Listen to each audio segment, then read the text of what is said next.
Blue. Al mediodía, como siempre, nos conectamos con los periodistas del servicio informativo de Blue Radio para que usted se entere de lo que está pasando en Colombia y en el mundo. Mucha atención porque un nuevo hostigamiento se presentó contra la Policía Nacional en Norte de Santander. Por varios minutos fueron atacados los uniformados que se encuentran brindando seguridad en el municipio de Villacaro. Cristian Santiago. Desde la zona montañosa fue hostigada por varios minutos la estación de policía que se encuentra en el municipio de Villacaro, en Norte de Santander. Los primeros reportes entregados por las autoridades dan cuenta que ninguno de los uniformados resultó alcanzado por las balas. El temor y la zozobra se apoderó de la comunidad que reside en esa población, que se caracteriza por la tranquilidad durante cada uno de los días. Sin embargo, hoy se vio interrumpido estos momentos por el hostigamiento perpetrado por grupos armados, y es que es el segundo que se presenta en Norte de Santander en menos de 4 días, pues durante este fin de semana un uniformado resultó herido en el municipio de Bucaracica, en donde tampoco se habían presentado hostigamientos contra la fuerza pública, pero durante esta semana los hechos se están registrando en poblaciones en donde el orden público no estaba tan alterado.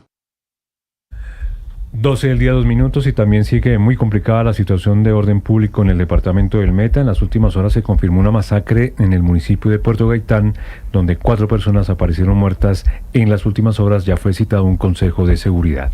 Taren Álvarez. 3 hombres y una mujer aún sin identificar fueron asesinados en el municipio de Puerto Gaitán sobre la medianoche de este lunes. Al parecer, hombres armados ingresaron a una vivienda en el casco urbano del municipio y abrieron fuego contra los ocupantes. Así lo confirmó Blue Radio Jorman Rebeñón, secretario de Gobierno de Puerto Gaitán. Probablemente anoche tuvimos un homicidio múltiple en el casco urbano, digámoslo así, del municipio de Puerto Gaitán, en un sector o en un barrio que se denomina La Invasión. Efectivamente es una invasión que empieza o inicia hace unos 3-4 años y los hechos pasan hacia la medianoche más o menos. En las próximas horas se espera un consejo de seguridad para analizar la situación en la zona y el orden público del municipio, donde este año ya van 16 personas asesinadas. 12 del día, 3 minutos. El Consejo Gremial Nacional está exigiendo acciones firmes contra la violencia y que se garantice justicia para preservar la paz tras los ataques de las disidencias en el Guaviare, donde fueron asesinados 6 militares, y el secuestro del director de CODE Chocó. Gabriela Calderón. El Consejo Gremial Nacional expresó hoy su respaldo total a la fuerza pública y condenó los recientes hechos violentos ocurridos en el Guaviare y el Chocó. El gremio rechazó el ataque contra tropas del Ejército Nacional atribuido a las disidencias de las FARC en momentos en que rige un cese al fuego dentro de los diálogos de la llamada política de paz total. El Consejo advirtió que este tipo de acciones violentas ponen en riesgo la confianza en los procesos de negociación y dificultan el anhelo de paz en el país. El pronunciamiento también condenó el secuestro del director de la Corporación Autónoma Regional del Chocó, así como otros atentados recientes contra la institucionalidad y la seguridad en distintas regiones. El sector empresarial lamentó profundamente estas acciones, envió condolencias a los familiares de las víctimas y reiteró su respaldo a los miembros de las fuerzas militares y de policía. Además, el Consejo Gremial manifestó su preocupación por el posible despliegue de un plan pistola contra miembros de la fuerza pública, según revelaron medios nacionales. Este fenómeno, advirtieron, revive etapas dolorosas del narcoterrorismo. Finalmente hicieron un llamado a la unidad nacional para rechazar la violencia y exigieron a las autoridades actuar con determinación para llevar a los responsables ante la justicia. Entre tanto, la ministra de Justicia, Ángela María Buitrago, rechazó el plan pistola contra la fuerza pública y dijo que los integrantes de los grupos armados que estén en las mesas de diálogo con el gobierno y estén involucrados en estos hechos deben ser juzgados de inmediato. Dálida Orozco en Cartagena. Desde Cartagena, donde asistió al lanzamiento de la Conferencia Internacional sobre Reforma Agraria, la ministra de Justicia, Ángela María Buitrago, se refirió al plan pistola en contra de la fuerza pública en diferentes regiones del país. La jefe de la cartera de Justicia calificó estos ataques como inconcebibles y aseguró que los integrantes de los grupos armados que hacen parte de las mesas de diálogos con el gobierno y estén involucrados en estos hechos deben ser juzgados. Porque además no solamente están violando los acuerdos, algunas de esas personas a las que se les atribuye son parte de las mesas, están violando los acuerdos, sino que además están generando delitos que van en contravía de los derechos humanos, porque incluso bajo estado de indefensión están disparando contra policías y miembros del ejército. Es inconcebible. La ministra pidió a las autoridades competentes actuar de manera inmediata frente a quienes estén cometiendo estos hechos, que aseguran deben responder por homicidio agravado. 12 del día, 5 minutos, y en temas de seguridad, el ministro de Defensa, Pedro Sánchez, confirmó que un total de 23 miembros de la fuerza pública, entre ellos 13 policías y 10 militares, han sido asesinados en los últimos días. Felipe García. Hola Camila, sí señora, el ministro de Defensa Pedro Sánchez dijo además que el ataque por parte de las disidencias de alias Calarcá, en el que recordemos fueron asesinados 6 militares, 5 más fueron secuestrados y que fueron liberados horas después, y otro que sigue desaparecido, representa una traición a los compromisos a los cuales se llegó con estos grupos al margen de la ley para llegar justamente hacia la paz. Este ataque, que fue una emboscada a los militares mientras salían de permiso, dice el ministro, es un crimen atroz y un delito muy grave frente a la Constitución política y la ley colombiana. Escuchemos. 15 de abril hasta la fecha registramos alrededor de 13 policías asesinados y también 10 militares asesinados, incluyendo estos 6 del Guaviare. Estamos hablando de 23 miembros de la fuerza pública en estos días. Sin embargo, gran parte de ellos han sido asesinados fuera del servicio. Tenemos el caso, por ejemplo, de 2 militares que estaban de permiso y fueron asesinados en el Cauca, o 4 policías que también se encontraban de permiso en sus lugares.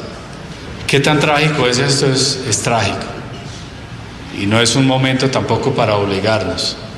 Aquí es donde más debemos mantener fe en la causa y donde debemos acompañar a las familias, y en honor a ellos vamos a seguir adelante.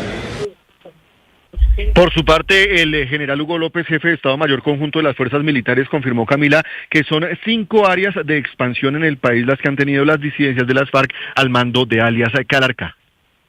12:07 minutos, gracias Felipe. Entre tanto, el gobernador de Antioquia, Andrés Julián Rendón, se refirió a los hechos de orden público de las últimas horas y aseguró que la paz no solo se hace negociando, sino que se impone también con seguridad. Vamos vamos mejor con Sergio Barbosa.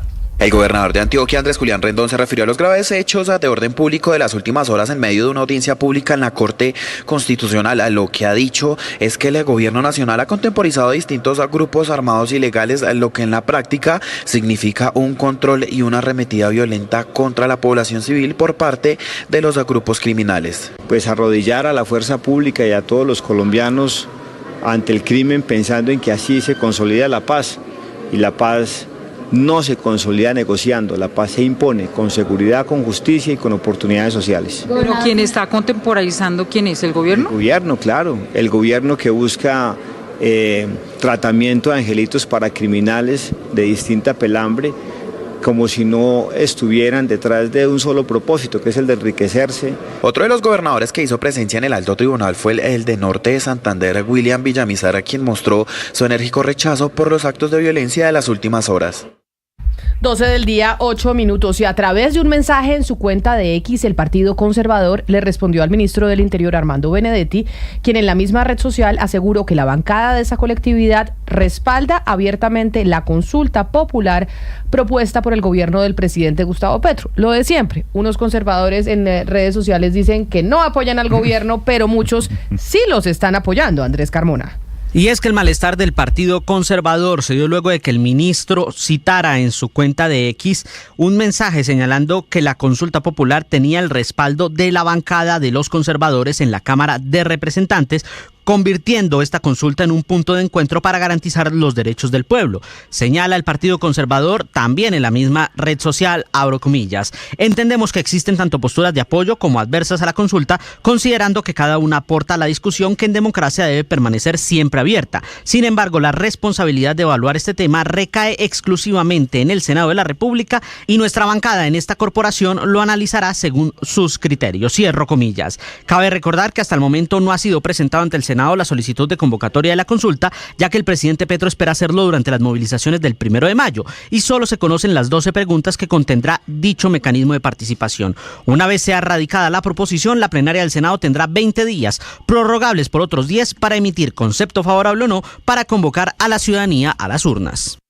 Y hablando del ministro del Interior, Armando Benedetti, rectificó las acusaciones en contra de la exdirectora del Instituto Colombiano de Bienestar Familiar. Estamos hablando de Lina Arbeláez, a quien acusó de corrupción e incompetencia en 2022. Mateo Piñeros. Fue en la sala de primera instancia de la Corte Suprema de Justicia el pasado jueves donde se pactó la conciliación entre la exdirectora del Instituto Colombiano de Bienestar Familiar, Lina Arbeláez, y el ministro del Interior, Armando Benedetti. En el año 2022, Benedetti se desempeñaba como senador y dijo que Arbeláez se había robado la entidad, acusándola por corrupción. Pues hace pocos minutos el ministro del Interior empezó a rectificar y asegura por medio de su cuenta de X: durante el periodo en el que Lina Arbeláez fue directora del ICBF, publiqué una serie de trinos en los cuales hice acusaciones sin fundamento de corrupción e incompetencia de la doctora Arbeláez, por lo cual le pido excusas y hago aclaración pública, reiterando el respeto por la honra y buen nombre de la entonces directora del ICBF. De esta manera, Benedetti evitó el juicio en su contra por injuria. Recordemos que la conciliación señala que el hoy ministro del Interior debe publicar al menos 2 trinos. 12 del día, 11 minutos, y el exministro del Interior también de este gobierno, Luis Fernando Velasco, acudió a una nueva diligencia en la Corte Suprema de Justicia para ser escuchado en calidad de testigo por el nuevo tentáculo de la corrupción que está investigando el Alto Tribunal relacionado con dineros de Invías que habrían terminado de manera irregular en los bolsillos de congresistas. Juan Esteban Quintero. A los tribunales de Cundinamarca y Bogotá llegó el exministro del Interior, Luis Fernando Velasco, en calidad de testigo para entregarle información a los magistrados de la Corte Suprema de Justicia, puntualmente a Marco Antonio Rueda, sobre los recientes hallazgos de posible corrupción en el Invías y el direccionamiento de millonarios contratos de los cuales se habrían visto beneficiados diferentes congresistas. Esto fue lo que dijo el exministro. No, es la responsabilidad que tiene un ciudadano y fui citado como testigo por el señor magistrado para que le contara a la Corte Suprema, a su sala de instrucción, lo que me consta frente a una investigación que la sala de instrucción está haciendo, y eso fue lo que dije. Vine y conté todo lo que me consta. Se espera que en el marco de estas indagaciones también este mismo magistrado escuche en calidad de testigo a Jaime Ramírez Cobo, exfuncionario del DAPRE y el enlace entre el Congreso de la República y la Presidencia. Por otra parte, a las 4 de la tarde también está citado el exministro de Hacienda, Diego Guevara, quien se ha visto salpicado en este escándalo tras las recientes declaraciones que entregó a la Fiscalía la ex asesora de Minhacienda, María Alejandra Benavides. La noticia internacional. 12:13 del mediodía en Colombia, 7:13 de la noche en Madrid, a punto de cumplirse 7 horas del apagón masivo que afecta a España y Portugal. El presidente del gobierno español, Pedro Sánchez, afirmó que todavía no hay información concluyente sobre las causas y dice que no se descarta ninguna hipótesis. Sánchez pidió evitar desplazamientos y utilizar los celulares únicamente para comunicaciones esenciales. A esta hora comienza a regresar el servicio de energía en algunos municipios de Madrid, Valencia y Barcelona, y el gobierno dice que espera poder recuperar pronto el servicio en todo el país. Según las autoridades, no hay afectaciones en los servicios hospitalarios, el transporte aéreo funciona con normalidad, aunque con una reducción del 20%, y en cambio el servicio ferroviario está completamente suspendido y se prevé que los trenes de media y larga distancia no reanuden hoy sus operaciones. La noticia deportiva. La noticia deportiva llega desde Argentina, pues el colombiano Miguel Ángel Borja estaría evaluando denunciar al arquero de Boca Juniors, Agustín Marquezín, por injuria y calumnia, después de que este le dijera, abro comillas, golpeador de nenes, le pegaste a tus hijos, cierro comillas. Esto haciendo referencia a la acusación de la rectora del colegio donde estudian los hijos de Borja en octubre del año pasado por supuesta violencia intrafamiliar que después fue desmentida. El episodio con Marquezín se dio ayer en el superclásico entre River y Boca, cuando Sebastián Driussi marcó el 2-1 para los de Gallardo, y en la celebración Borja tuvo un cruce con el arquero boquense. El delantero colombiano de River ya se asesora con un grupo de abogados para tomar cartas en el asunto y llevar la ofensa del arquero rival al plano judicial. Las principales tendencias en redes sociales.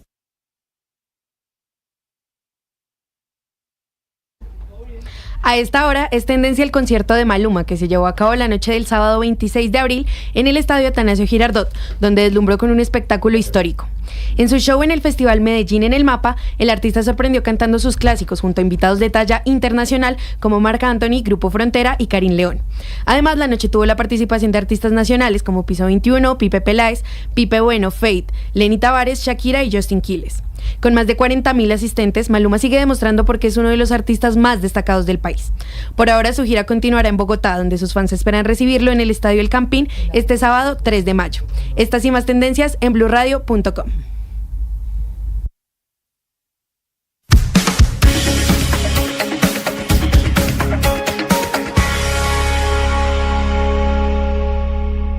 Llega el mediodía. Y en Mañanas Blue continúa el análisis y el debate. Dirige